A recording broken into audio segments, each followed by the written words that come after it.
All right, today we're going to be talking about another piece of fight news that dropped recently with Dana White this past Wednesday. It was a crazy drop of news. I'll be talking about it on my channel for probably this entire week.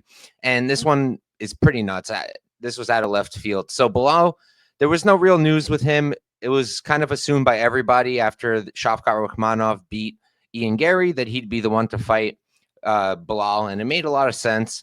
And I think everybody was excited for that fight. I know not everybody loves Belal fights, but a lot of people like Shavkat. And it's a very, very interesting matchup. But turns out Shavkat is still injured. They need to give a fight to Belal. They needed a fight for UFC Canada, which is going to be UFC 315, I believe. And they decided to make this the main event. So Belal Muhammad will now be taking on Jack Della Maddalena. Jack Della Maddalena originally supposed to fight Leon Edwards in UFC London, but they needed someone for the title shot. I personally think they could have made a better decision than JDM.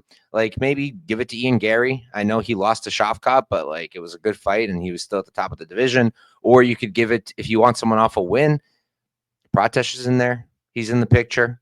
Who else? Michael Morales is in the picture. But I guess JDM, he has a bunch of wins in a row. I get it. And he's an exciting fighter. If he does finish Belal, if he does beat him, it's going to be an exciting champion to have as long as he can hold on to that title. So he was originally supposed to fight Leon Edwards. Now Leon's going to be fighting Sean Brady. In my opinion, a tougher fight for Leon, and I'll be talking about that in a separate video. But for JDM and Belal, it's a really interesting fight, and it's turning into a pretty good card. I think that's also the card that Shevchenko and Manon are going to be fighting on, another video I'll be making. But in terms of this fight, I do think Belal should get it done. I've always questioned JDM's takedown defense. I've always questioned his ground game. I know that against Basil Hafez, the reason he was getting taken down for the most part is because he kept jumping guillotine. And that's true, but that just shows poor fight IQ, and he can be taken down. And then he also got taken down a bunch by Gilbert Burns, and I do believe Gilbert Burns is beyond his prime. And he was able to take down JDM. He was able to control him, and Jack just really couldn't do anything. So Belal, I think, is the best wrestler of that bunch. I think he's going to be able to take down JDM. I think he's going to be able to hold him down. I think he can possibly take the back.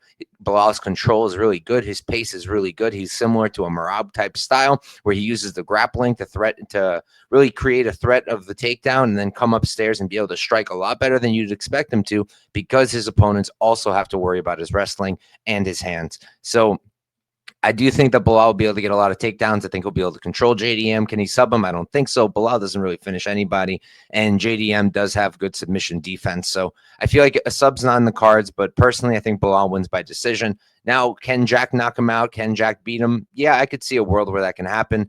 Belal has been knocked out before. Belal has been hurt before. He's a little bit older, I believe. He's not that old, but I could see JDM catching him. JDM is one of the better boxers, one of the better strikers that Belal's fought. I wouldn't say the best, though, because Belal's fought some good guys, but I would say he's up there, maybe the best, but I personally don't think so. And he will have a lot of power. He's very fast as JDM. So if Belal can't get the takedowns for some reason, if Jack's takedown defense is just that good and he can keep it on the feet, yeah, he can definitely win this fight, whether by knockout or by decision. But I just struggle to see how he's going to stuff the takedowns. Now, I make these fight announcements / breakdown videos before I tape anything.